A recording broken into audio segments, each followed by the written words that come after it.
خدا را اپنے آپ کو بے چین نہ کرو، بے قرار نہ کرو، بے سکون نہ کرو، رب کی یاد میں آؤ، درود و سلام میں آؤ، نعت کے حسن میں آؤ، تلاوت کی دنیا میں آؤ، سجدوں کے نور میں آؤ، آؤ کبھی کھول کے دل مسجد کی صفائیاں کرو، آؤ نہ کبھی کوئی بوڑھا دادی نانی دادا ان کے پاس بیٹھ کے پیر دبا کے اللہ کو راضی کرے۔ یہ کیف والی جگہ ہے، یہ سرور والی جگہ ہے۔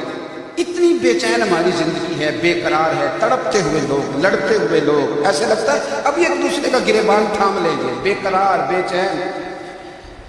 کسی کو انتظار کا کہا جانا کہ 10-20 منٹ کسی کا انتظار کرو تو بعض لوگوں مجھے ایسے لگتا ہے جیسے یہ ان کا کلیجہ پھٹ جائے گا، ڈاکٹر کے انتظار میں بیٹھے ہیں تو بڑے پریشان ہیں۔ کسی کو ملنے گئے ہیں تو آدھا گھنٹہ بیٹھنا پڑ گیا تو بڑی دقت میں ہے۔ اپنے آپ کو سکون دیں۔ آپ یقین کریں بڑا مزہ آتا ہے کبھی کسی کا انتظار کرنا پڑے تو 2-4 تصویر درود شریف پڑھی جاتی ہے، یعنی ذوق بن جاتا ہے کہ چلو اللہ نے موقع دیا ہے، کوئی سرکار کو یاد کر لے، تنہائی مل گئی۔ ہمارا مزاج جس سختی کا شکار ہے وہ سختی آہستہ آہستہ ہمیں زیادہ آزمائش میں ڈال گئی۔ تو میرے بھائی زندگی میں اطمینان حسن ہے، اور وہ سب سے زیادہ اللہ کی یاد میں ملتا ہے، وہ سب سے زیادہ رب کریم کے ذکر میں، سب سے زیادہ جو چاہتا ہے نا دل ٹھنڈا رہے، زبان میٹھی رہے، وہ مدینے والے محبوب پہ درود و سلام پڑھا کرے، وہ حضور پہ درود و سلام پڑھا کرے، زبان میٹھی رہے گی۔ میرا ذاتی تجربہ ہے کہ جو آدمی اپنے اخلاق سنوارنا چاہے وہ حضور پہ درود شریف پڑھے، جو اپنے اخلاق سنوارنا چاہے، طبیعت کو ٹھنڈا رکھنا چاہے، وہ درود شریف پڑھے، اس کا دل سکون میں آئے گا۔ کچھ کام اور ہیں زندگی میں اطمینان کے لیے، ان کا ہونا بھی بڑا ضروری ہے۔ سب سے پہلے اگر آپ چاہتے ہیں نا زندگی میں سکون ہو تو حقیقتوں کا سامنا کرنا سیکھیں۔ آپ جو ہیں وہ رہنا سیکھیں، جو آپ نہیں ہیں وہ بننے کی کوشش نہ کریں۔ حقیقت کا سامنا کرو گے تو زندگی اطمینان میں آ جائے گی۔ ہم نے نا بہانے بنا لیے ہیں، ہیلے بنا لیے ہیں، جھوٹ کے سہارے اپنے آپ کو اونچا کر لیا۔ ایک آدمی سے کہا جاتا ہے تو رشوت نہ لے، تو کہتا ہے میں غریبوں سے نہیں لیتا۔ تو میرا سوال یہ ہے کہ امیروں کا حساب لینے کی اللہ نے تیری ڈیوٹی لگائی ہے، تیرے ذمہ لگایا ہے کہ تو امیروں کا حساب کر، تمہیں کیا ضرورت پڑی؟ ہم نا بہانہ کرتے ہیں، رشوت لینے والے کا الگ بہانہ ہے اور سفارش والے کا الگ بہانہ ہے۔ حقیقت کا سامنا کریں، حقیقت کا۔ جو میرے ذمہ داریاں ہیں وہ میں نے پوری کریں، جو آپ کی ذمہ داریاں ہیں وہ آپ جان نہ چھڑائیں، حقیقت پسند بنے۔ میرے رسول کریم پھر پڑھیے درود صلی اللہ علیہ صلی اللہ تعالی علیہ وسلم۔ حضور صلی اللہ علیہ وسلم نے فرمایا کہ میری بیٹی سیدہ فاطمہ الزہرا رضی اللہ تعالی عنہا صرف جنتی نہیں، جنتی عورتوں کی سردار ہے۔ لیکن حضور نے یہ بھی فرمایا کہ فاطمہ یہ خیال رکھنا اگر اللہ نے حساب پوچھا تو حساب تم نے خود دینا ہے۔ حقیقت کی طرف توجہ کرائی حضور نے، وہ صرف جنتی نہیں، جنتی عورتوں کی سردار ہیں، پر حقیقت کی جانب توجہ۔ میں حقیقت یہ ہے کہ اگر مالک نے حساب پوچھا تو اس کی تیاری بھی کرنی ہے، لیکن نا ہمیں کچھ یقین نہیں، اللہ معاف کرے کہ ہمارا حساب کیسا ہوگا۔ لیکن کتنے آزاد ہیں، یعنی بڑی دلیری سے بندے کہتے ہیں فجر نہیں پڑھتا جی، 3 پڑھتا ہوں جی، شاہ رہ جاتی ہے جی، کپڑے صاحب، بڑی دلیری سے۔ اور سیدہ فاطمہ الزہرا نے ساری رات مصلی باز رکھا، حالانکہ انہیں یقین تھا کہ رب مجھے بغیر حساب کتاب جنت دے گا۔ حقیقت کا سامنا کریں، جو حقوق آپ کے ہیں وہ آپ نے ادا کرنا، جو ذمہ داریاں ہیں وہ ذمہ داریاں ہیں۔ لیکن نا حضرت موسیٰ کلیم اللہ علیہ السلام کے پاس اسرائیل روح نکالنے آئے تو حضرت موسیٰ نے تھپڑ مارا، آنکھ نکال دی، واپس گئے۔ اللہ انہوں نے تو جلال فرمایا، کہا موسیٰ علیہ السلام سے کہیے بیل کی پشت پر ہاتھ رکھیں، جتنے بال ان کے دست مبارک کے نیچے آئیں گے اتنے 1000 سال ان کی عمر بڑھا دی جائے گی۔ یعنی میرے کان میں کوئی بتا دے کہ جناب 60 سال بڑھ گئی، یا آپ کے کان میں کوئی کہہ دے، خوشی ہوتی ہے کہ نہیں؟ لیکن یہ حقیقت پسندی نہیں، اس لیے کہ 60 بھی گزر جائے گی، 70 بھی، یہ حقیقت نہیں۔ حضرت موسیٰ کلیم، چلے میں مثال دیتا ہوں، سمجھ لیں 10 بال، حالانکہ بہت زیادہ آتے ہوں گے، 10 بال اگر حضرت موسیٰ کے ہاتھ کے نیچے آئے تو 10,000 سال تو عمر بڑھ گئی نا۔ 10 یعنی 10 سال نہیں، 10 100 نہیں، 10 بہت زیادہ کی نا۔ حضرت موسیٰ کلیم اللہ علیہ السلام سے آ کے عرض کیا گیا حضور بیل کی پشت پر ہاتھ رکھیں، جتنے آپ کے ہاتھ کے نیچے بال آئیں گے اتنے 1000 سال عمر بڑھ جائے گی۔ تو حضرت موسیٰ نے حقیقت پسندی والی بات کی، فرمایا پھر کیا ہوگا؟ 10,000 سال کے بعد پھر کیا ہوگا؟ کہ حضور جانا تو پھر بھی ہے، فرمایا پھر ابھی چلتے ہیں۔ اگر جانا ہے نا، جانا ہے تو پھر اگر جانا ہے تو پھر ابھی، اور سجنوں اگر نماز پڑھنی ہے تو ابھی کیوں نہیں؟ اگر داڑھی رکھنی ہے تو پھر رمضان کا انتظار کیوں کریں؟ ابھی کیوں نہیں؟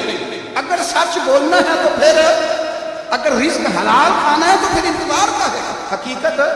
حقیقت ہوتی ہے، بہانہ ہوتا ہے، حقیقت چھپ نہیں سکتی بناوٹ کے اصولوں سے، کیونکہ خوشبو آ نہیں سکتی کبھی کاغذ کے پھولوں سے۔ یہ بات یاد رکھنا، اگر جانا ہے تو حضرت کلیم فرمانے لگے پھر 10,000 سال کے بعد بھی جانا ہے تو آج بھی ہمیں بے قراری زندگی میں اس لیے کہ ہم حقیقت پسند نہیں کرتے، ہم بہانوں میں، ہم ہواؤں میں جیتے ہیں، ہواؤں میں، خیالات میں زندگی گزارتے ہیں۔ بڑا ٹائم پڑا ہے، مثلاً کتنا میرے رسول کریم صلی اللہ تعالیٰ علیہ وآلہ وسلم نے ایک دن صحابہ سے فرمایا تمہیں حیا نہیں آتی؟ حضور کیا ہوا؟ فرمایا وہ والے مکان بناتے ہو جن میں تم رہ نہیں سکتے، وہ والا مال جمع کرتے ہو جو کھا نہیں سکتے، حیا نہیں آتی؟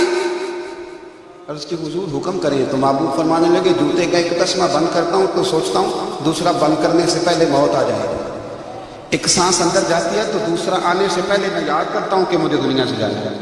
تمہیں حیا نہیں آتی؟ وہ مکان بناتے ہو جن میں رہ ہی نہیں سکتے، وہ مال جمع کرتے ہو جو کھا، حقیقت پسند نہیں بھائی ہم۔